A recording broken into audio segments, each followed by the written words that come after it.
Hello, and welcome again to another edition of Bridge in the Gap. I am Bridget, and I am a Gen Xer, and this is Jaleesa. She'll be introducing herself, and also to the right, we have Jasmine, and these are my daughters. So, welcome.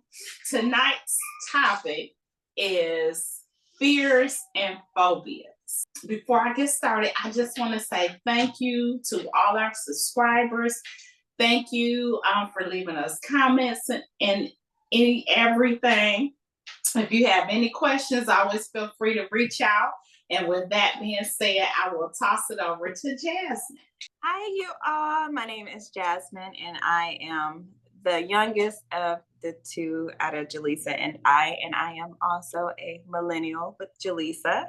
And so please hit that subscribe button if you haven't yet already. We are on the road 50 subscribers, so we can do a live giveaway and start going live. So if you want to be able to interact with us on Thursdays, please hit that subscribe button.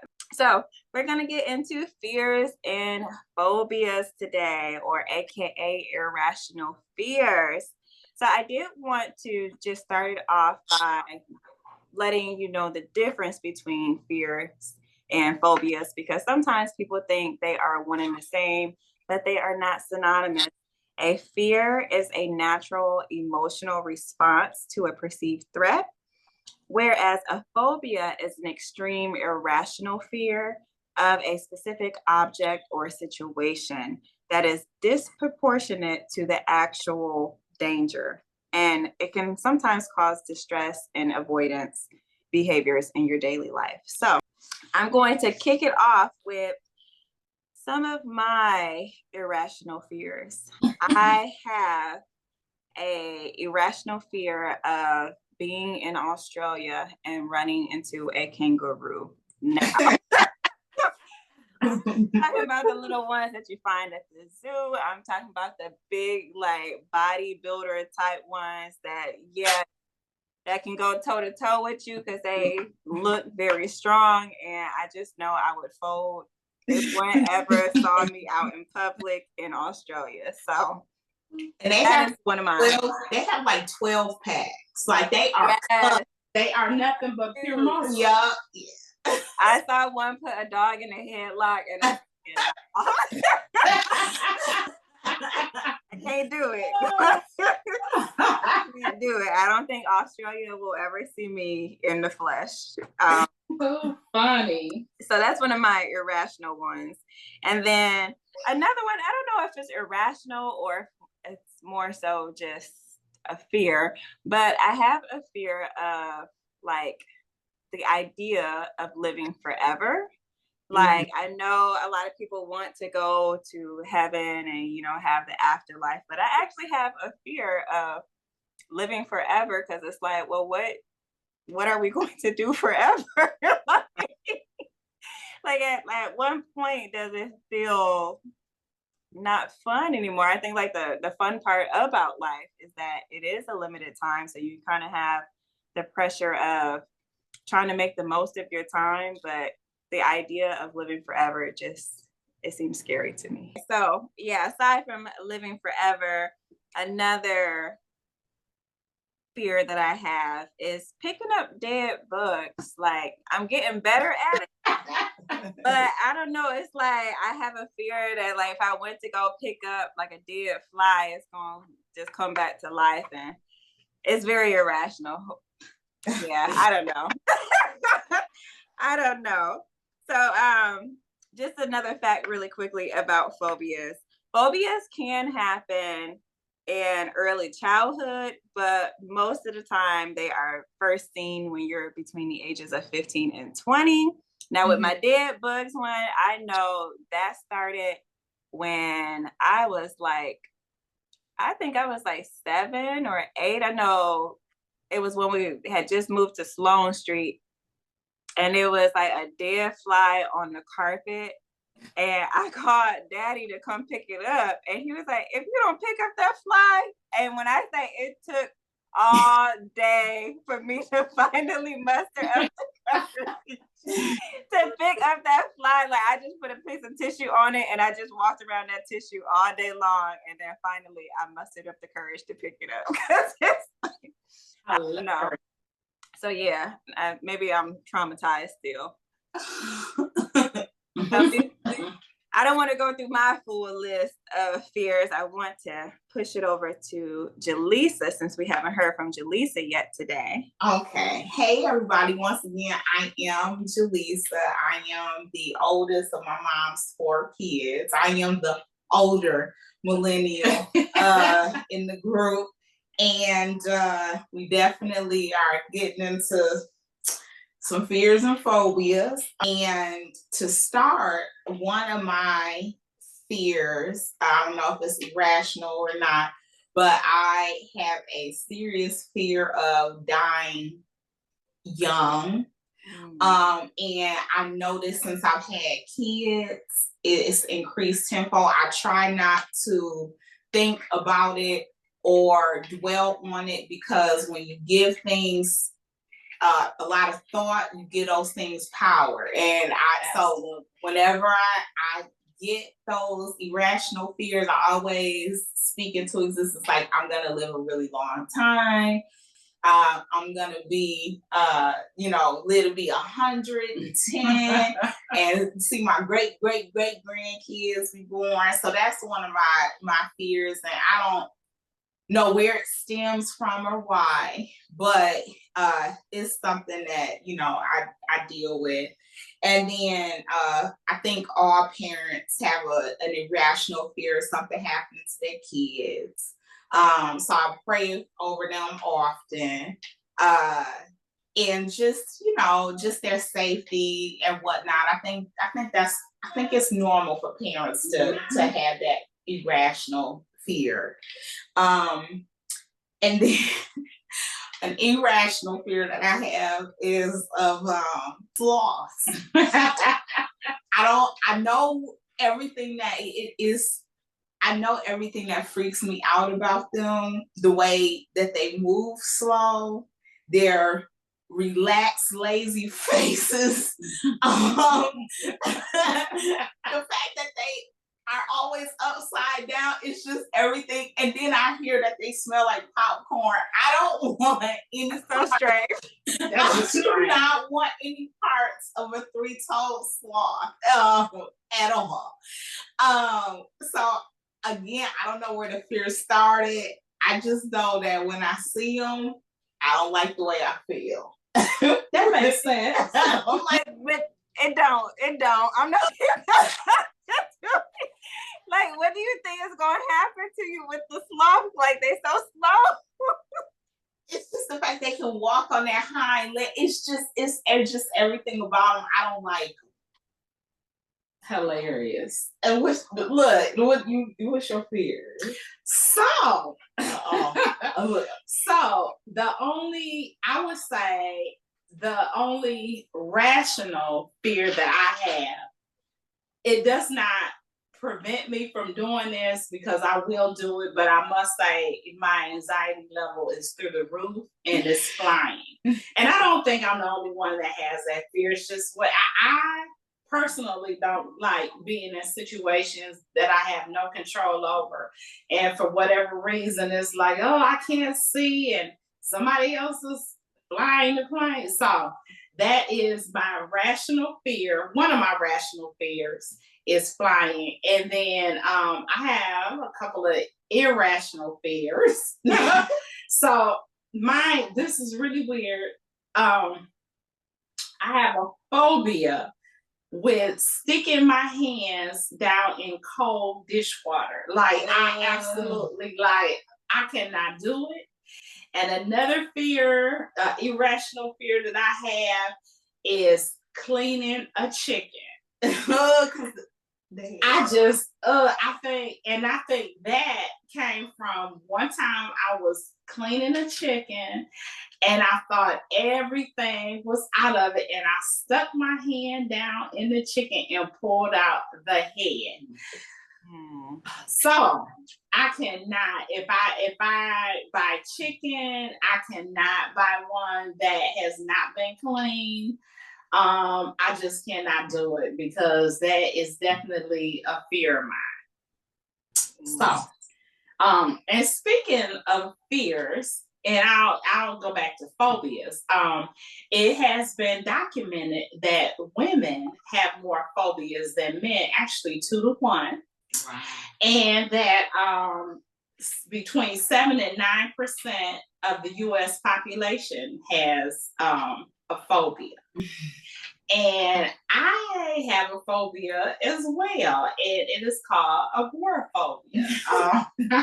And agoraphobia is, I don't know, it must come and go, but agoraphobia is fearing like going outside of the house. And I know mine came from working from home for almost 19 years now. So it's very easy to get comfortable and not wanting to go out. So I literally, and COVID, I think COVID didn't help. Mm-hmm. So I literally got to the place where, I had to force myself to go out. And I know that you keep your head on the swivel. Like mama is always like, I mean, she can never relax. Yeah. In the store. But these days, if you want to think that is irrational fears, but let's just be honest with everything that we have going on these days. And being a veteran, it's a thing of I'm always on guard, or I'm always, so that's just part of having anxiety. Mm-hmm. You are always on point. Some common phobias are, if we can list categories, one common phobia is natural disasters. So people have phobias of, fires and floods and all of that, and that's very easy too. Mm-hmm. I'll give a short story. As you know, we've said a couple of times we live in Florida. And so I have actually gone through 4 hurricanes now. And so it did not help that we have apps on our phone, and the app will basically tell you what's going on with the storm.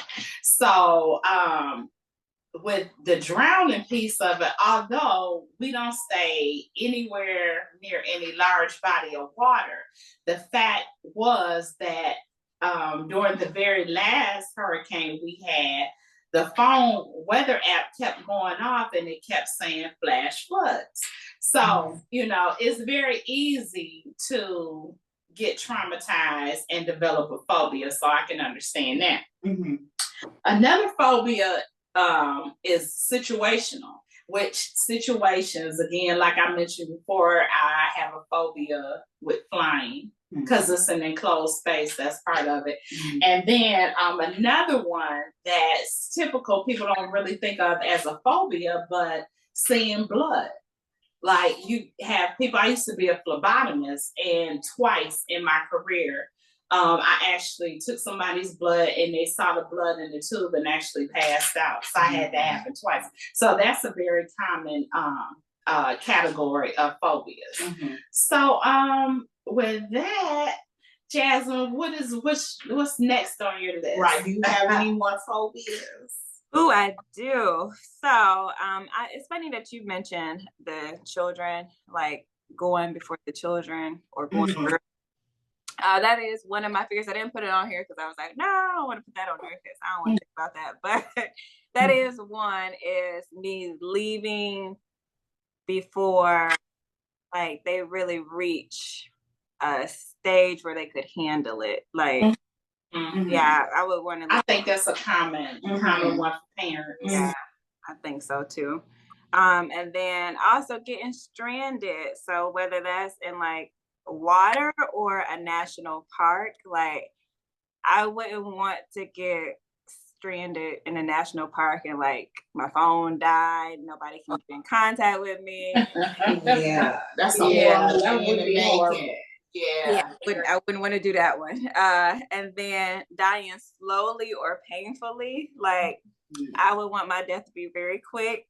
If I could be unaware that I'm even dying, that would be even greater. But I wouldn't want to die slowly or painfully.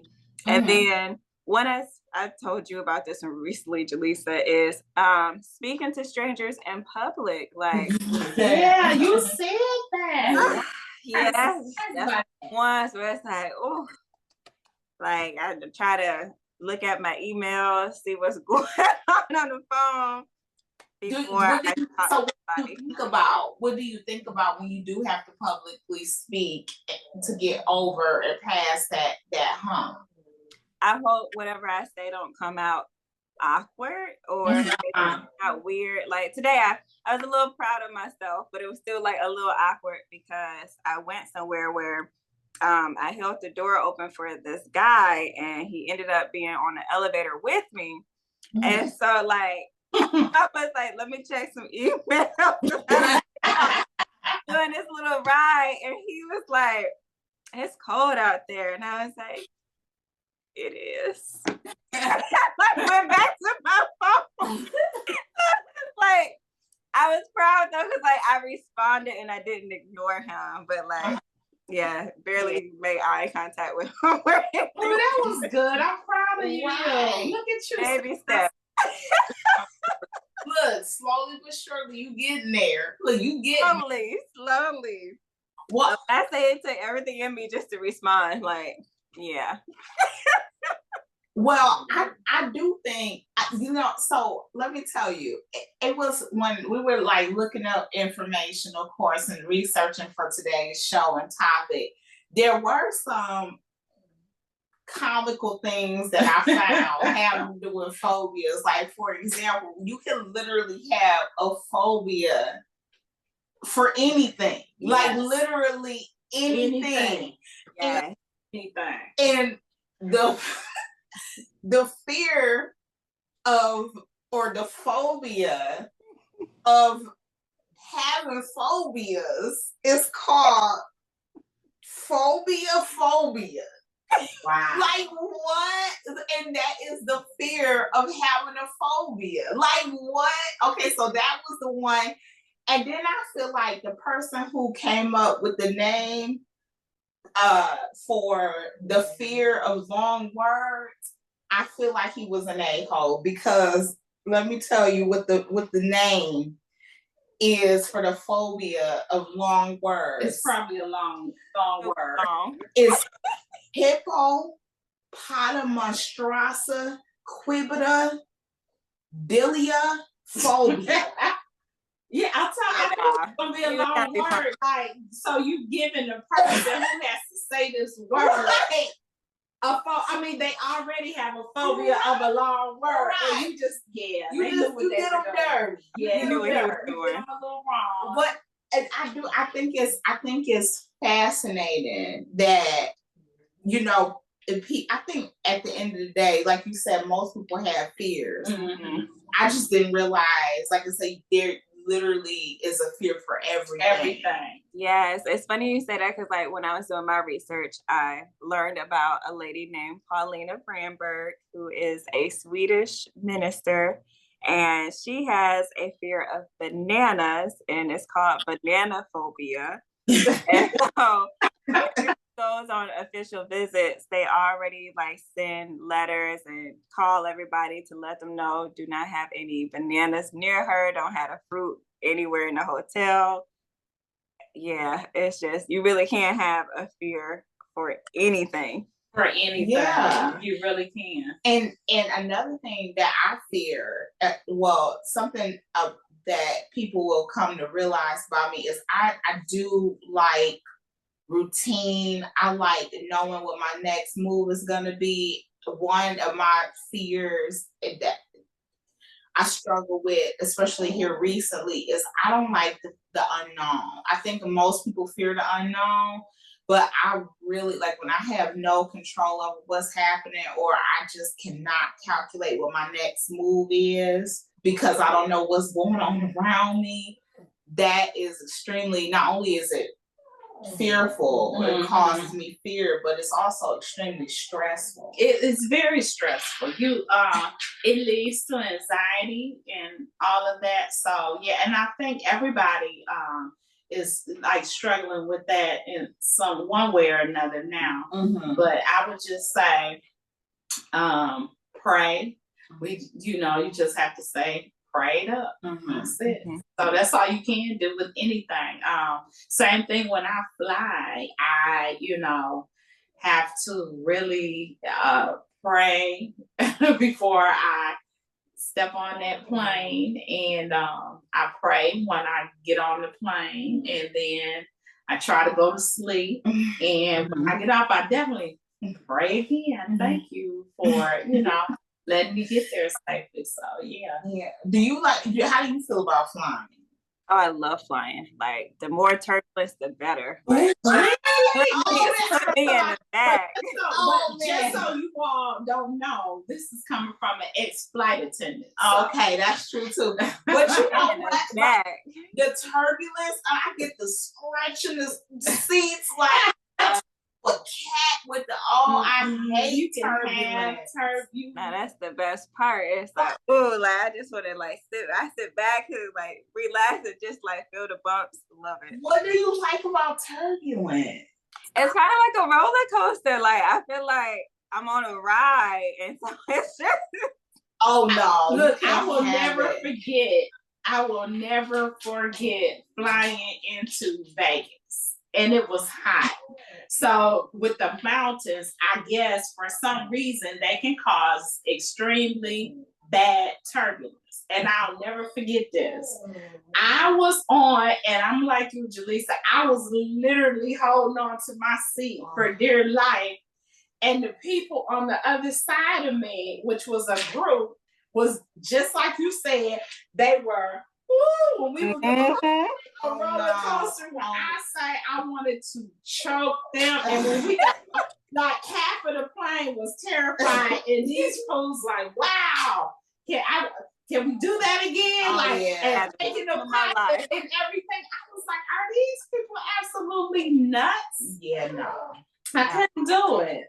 I could not do it. So yeah. It's funny with like phobias, they say like one way to try to get over it, because you can't go to counseling and therapy and all that other good stuff to overcome your phobias. So that you want to try to expose yourself as much as possible. So for people who are afraid of the unknown, something I think would be a really good way for them to kind of like ease that fear is corn mazes.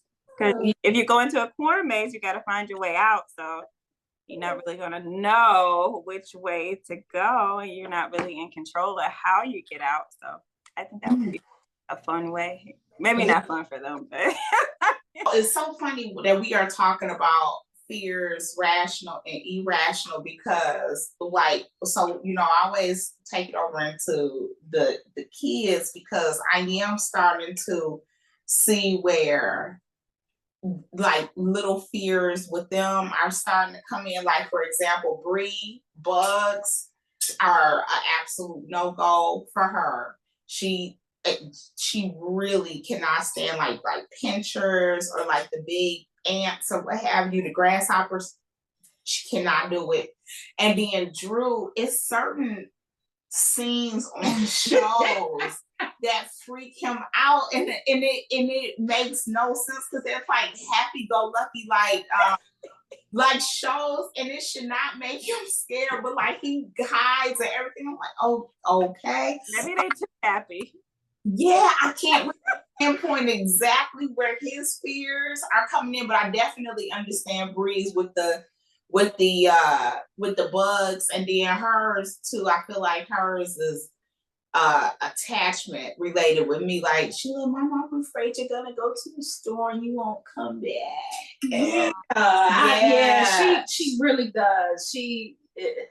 But I would attribute that to you working from home and her. I'm sure, she does as well as she does at school, but she definitely has something going on. Yeah.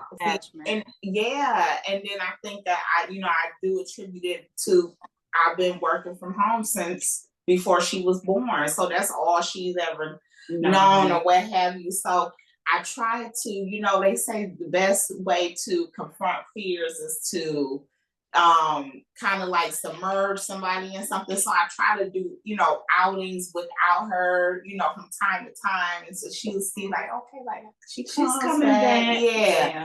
So I think she's getting better. Like she didn't have, like I had to go to the store today. She didn't really have a meltdown, which was good. She did not have a meltdown, but she definitely came and asked me to look on my. Oh, did she? Where you were? Yes, she was gone for 40 minutes.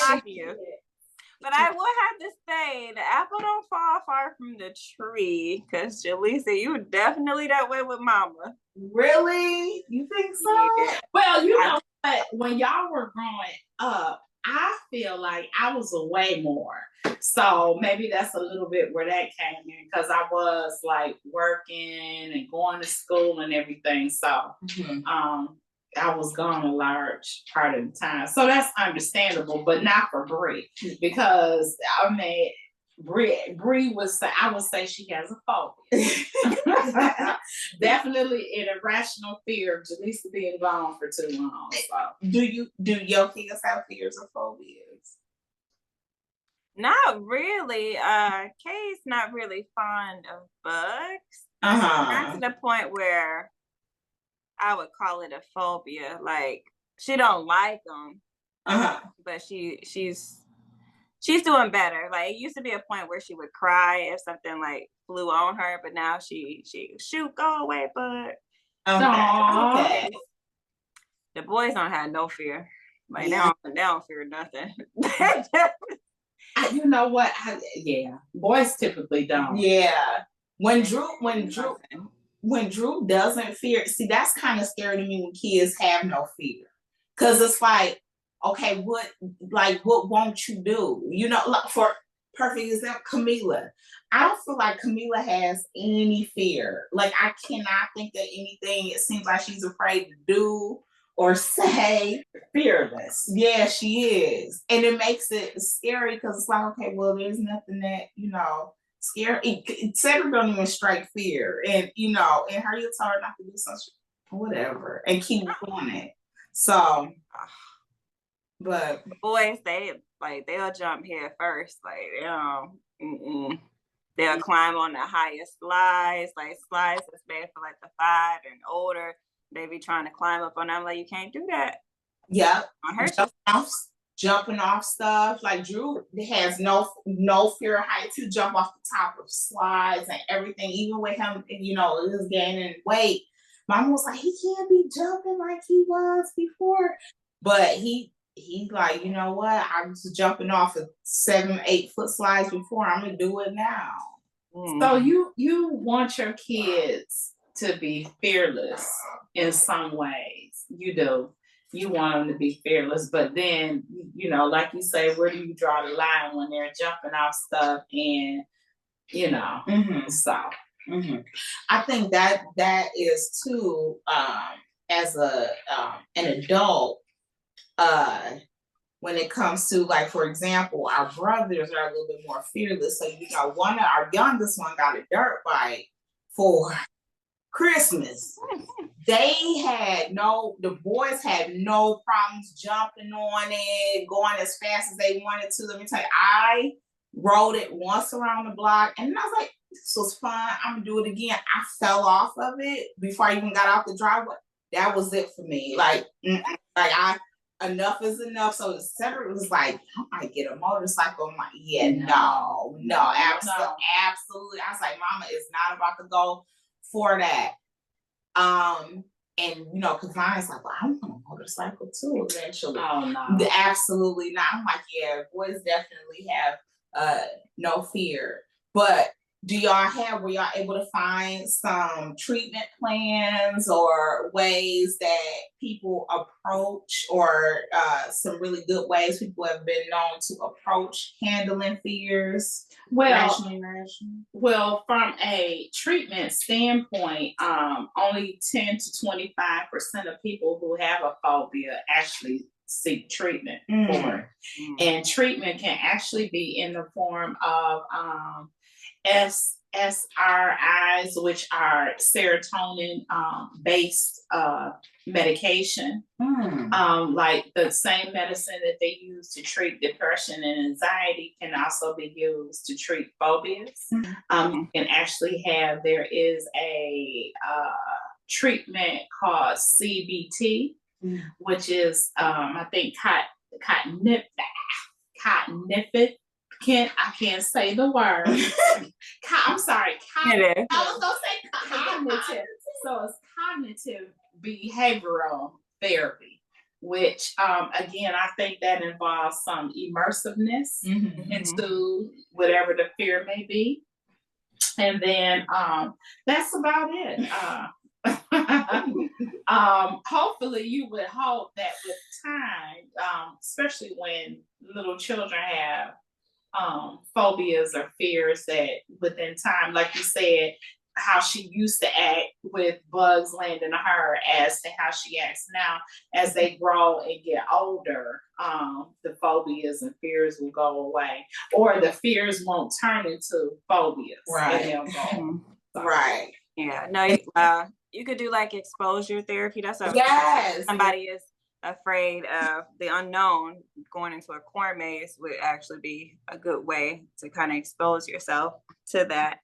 And then I know they have hypnotherapy that do. Yeah. And then also like relaxation techniques, so breathing exercises. It doesn't really take away the phobia, but it kind of calms you down once you work yourself up. So that's all I really can find.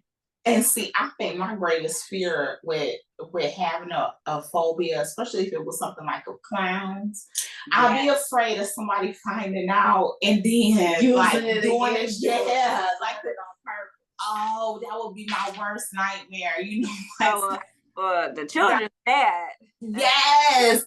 Or like you walk into, you go somewhere, go to a Halloween party or something, you walk in and it's a room full of clowns, because people do stuff like that, Well, some in recent times, that's where some of the like clown horror movies have come from, that people really do have phobia with clowns. So that's where it came from. And there was another one with the scary clown. So that's where those ideas came from.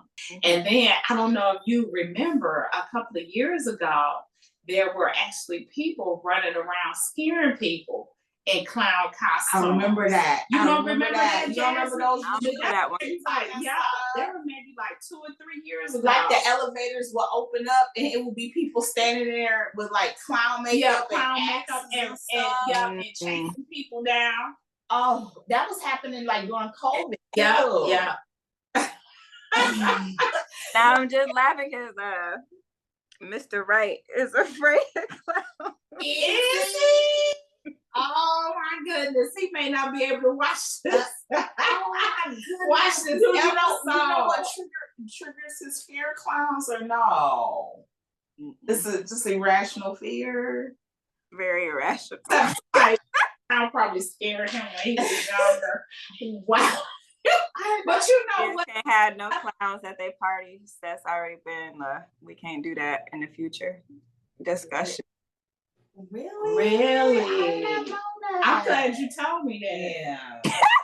No, in the sense that if we were to ever have a party, I would specifically not have any clowns in. But you know what? It's like you want to. It's not funny because everybody has an irrational fear of something.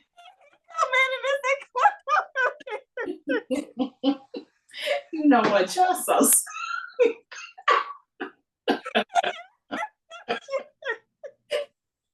He will not be posting episode.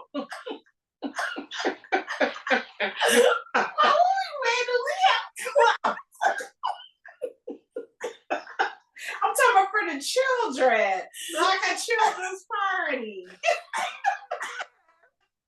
It's like even the little red nose get them. The red noses get them too. Oh man. Oh, that's funny. Just to talk that is funny. That what? Look again. Glad you told us. Because we're gonna stay away from the clownery in more ways than one. Look, now we're gonna have to put a trigger warning on this episode. You know what? We might have to. Look, we might have to do that, or look, halfway through it, have a clown face pop up. We know we gonna watch it. We could not No, do that. Remember they had those videos too. Yes, them jump scare videos. No, we wouldn't. We couldn't do my boy like that. You know, I love Mr. Right. Yeah, so, we that's funny. We will not do that. You got any more interest? Anybody got any more interesting insights on facts? I mean about phobias and fears. I did have an interesting one. Like one of the rarest ones is the fear of having peanut butter stuck to the roof of your mouth. Really? Wow, that's crazy. But again, anything. Anything can happen. You know what? You can have a bad experience. Yeah, that's what they said it usually stems from. It's like childhood. Maybe they choked on peanut butter or something, and then you know, it's not funny, but we have, you know, Jaleesa and I kind of tease Cedric from time to time because, you know, with his accident and everything, he has not gone in the kitchen. He still has not. You think about it, he has not cooked anything. Now, surprisingly enough, he did grill the other day. Progress. And that is progress. Yeah. So, and I told him too, I said, you know, you probably need to at least start trying it again because I'm pretty sure he has fear. Yeah, especially because too, we know that he loves to cook and what he loves. Is the microwave? He'll use the microwave. That's it, but he has not used the stove. And it's funny because when I fried chicken and stuff, he actually kind of got close to the fryer, and I'm like, are you all right? And he was like, yeah, I'm okay. So he said it's funny because he's like, people at work ask him now, you know, if he's afraid of like fire or oil and things like that. So he was like, no, my sister just fried chicken, you know, a couple of days ago. He was like, and I was right there at the fryer talking to her. He was like, and it didn't make him, you know, feel, you know, any kind of way. But I kind of feel like he's doing his own kind of exposure therapy because after the accident, he said he didn't even want to look at fried chicken. Remember that? Yeah, he didn't want to look at anything fried or touch it or anything.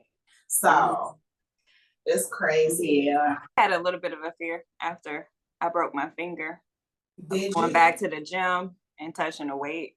So I had to build that up. It took me 2 months before I was like, okay, I think I'm ready. But you know what?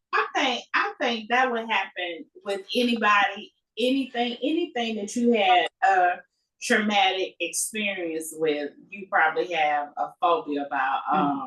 I have a phobia of too, but I know where it came from, and so and I don't know, but I have like a fear of like short men, like. Like I'm only like 5'2", and somebody. It's like, let's be for real now. So serious. I am so serious. Not that I'm like scared or anything like that, but I don't think I can have a relationship with somebody that was 5'2". For the short kings out there, we are so sorry. You know what? Bless their hearts. I'm sure it's some good ones or whatever, but I know where that fear. It's a valid fear, and I know where it is. And we'll definitely touch on it. We'll touch on it at later times or whatever. But it's just. We don't want to call it an irrational fear. No, it's really not an irrational fear. It just shows that you can have different experiences or, you know, traumatic events around certain things, and it can lead to a fear. And it can be, you know what I'm saying, it can be perceived as irrational. Right. Why would you fear somebody just because of their height or something like that. But and definitely therapy would help with that, because you go through that would be CPT. So therapy. right, so you did work. I know that you were in therapy. You did discuss this with a therapist. So would you say that fear has gotten better? Yeah, because there's the techniques that you use, and there's different questions that you ask yourself. Like Jasmine said, it's almost like talking yourself down off the ledge, but you have to ask yourself certain questions. And it's funny. It's actually really funny that we're having this conversation tonight, because I actually had a conversation with my therapist today. I hadn't talked to her in a while because we kept missing each other. So we actually had a chance to kind of like catch up. And I had not spoken to her. The last time I talked to her was just after Cedric had gotten burned. And she brought it up, which is why I remember having this conversation. So today we had a conversation based on, some experiences that, people may be having in today's climate. And she was saying, and I thought this was like really, really, I thought this was really good, that she said that in those situations, she said, I'll just tell you, she went into a situation where she was like the only minority in that situation. And so she said when she first got there, nobody spoke to her.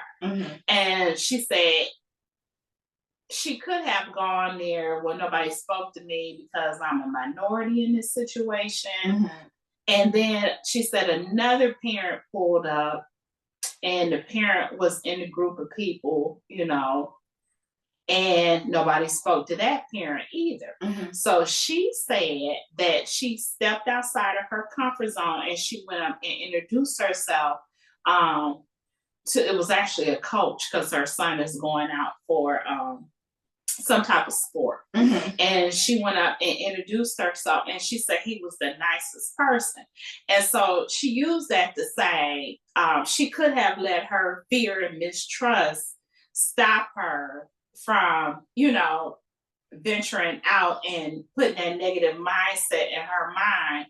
But she took a chance, and based on that, she was like, oh, it's okay. And it did turn out to be okay. So in that, I can kind of understand. And that's again, too, using those steps, looking at assessing the situation, and, going line by line, as to how you assess the situation and come to the conclusion like this is okay. Right. So, and I told her, you know what, I thought that was good, and we'll probably, going forward, have to, just with anything, is this a rational fear? Is this an irrational fear? And while we were sitting here talking, I was thinking about another fear, irrational fear, that I deal with, but I don't have to deal with often, is when we go over bridges, like the water, like the Chesapeake Bay Bridge, that used to, every time we had to go or underneath the water, and the way that I feel, or like going through Ohio over to Cleveland, is that bridge in the Cleveland where you go over that is it a long bridge? Yeah, I think so. And then here, we have the long bridge off of 450. So that's another one that I think a lot of people fear getting stuck on those bridges. People, and when traffic jams have happened on those types of bridges, people will often get out of their cars and just walk to the other side because they just do not want to be on a bridge grid line. It makes sense, because when we lived in Virginia, that Chesapeake Bay, not the Chesapeake Bay Bridge, but the bridge that goes from Virginia Beach to, what is that, Norfolk? So I remember one time going through that bridge, and they actually, bridge tunnel, they actually shut it down because it was leaking. Oh, really? Now that's a bad experience. Yeah, You going really. through, you under the water and it's leaking, so they actually closed it down for repairs. But I'm like you, I definitely would avoid going over those bridges. Mm-hmm. Well, ladies, do we have anything else that we would like to add before I give my quote of the day? Well, if anybody, I just want to say, if anybody does have any rational or irrational fears, we definitely love to hear about them. Just because I'm curious as to what some things our audience, is dealing with. Are you guys also in fear of clowns? Look, flying heights. Certain animals, yes, we definitely want to hear that feedback and hopefully ways that you guys are actively working through your fears and phobias. Jazz, what about you? I don't have anything else to add to that conversation, but I did want to share that our next topic, it will be around dating non-negotiables. Oh, that's good. I like that. I'm looking forward to that. And I'm going to have something to add to that, to some information that I picked up today. So you just reminded me. So I will definitely add that to the conversation next week. Perfect. Well, ladies, once again, I have enjoyed talking about fears and phobias with you ladies, and it's definitely interesting to hear everybody's fear or phobia. So with that being said, the quote I'm gonna leave you today is a very famous quote from the president, and this is from Franklin D. Roosevelt. I'm sorry, thinking of another president. But his famous quote is, "The only thing we have to fear is fear itself." So with that being said, we would really, did you have something? I did. The only thing to fear is fear itself. And I would fear if we ended this show without y'all telling us something good about this week. We cannot forget that. Oh, yes. Yes. So we're gonna have we'll Tell have us something good. yes, we're gonna have Mama, because Mama closed it out with that quote. Go ahead, Mama, tell us something good. Something good. It's always have something good. Something good is that we are here, we are spending time together, we are present in a moment, and that's a good thing. There's a lot going around, and we just want to make sure that we are thankful for the small things in life. So that's what's good. I'm spending time with my two girls.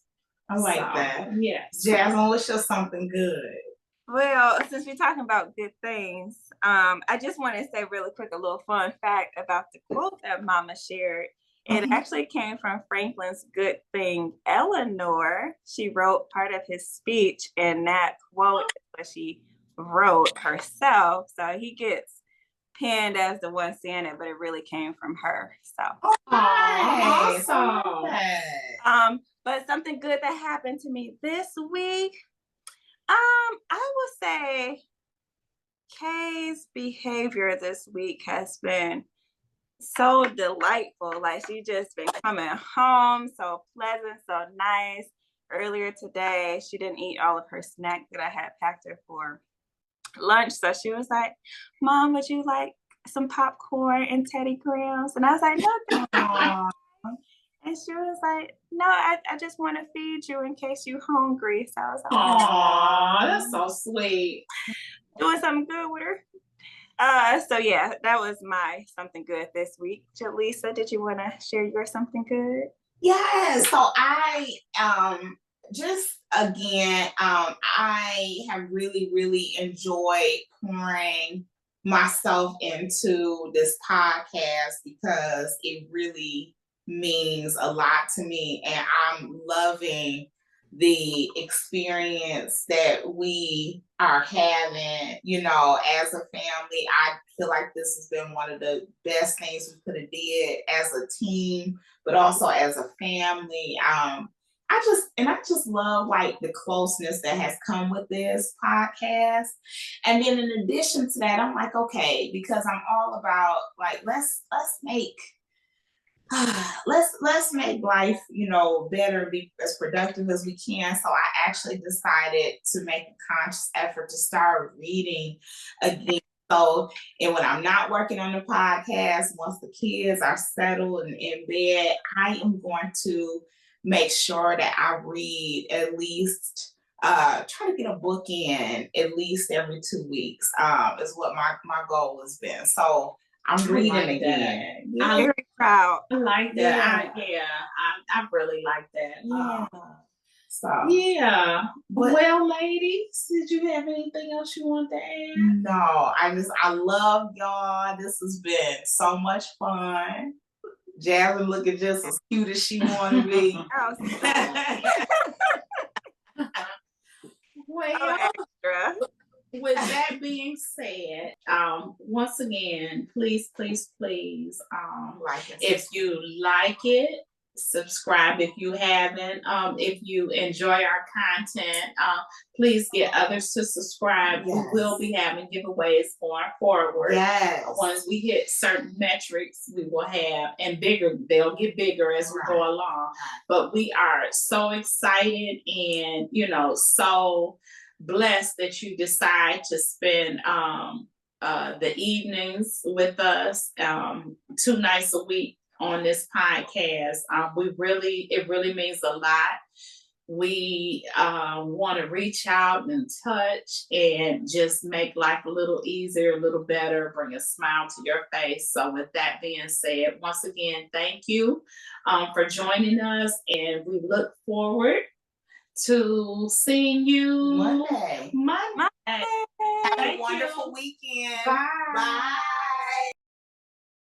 Hi, everybody, and welcome to another edition of Bridg and the Gap. I am Bridget, and I am an older millennial. You are Bridget. No, older millennial. Gen X. You know what? I'm going to start it again. Yeah, okay, let's run that back. Stop. I'm gonna leave. Not you, an older millennial. You win.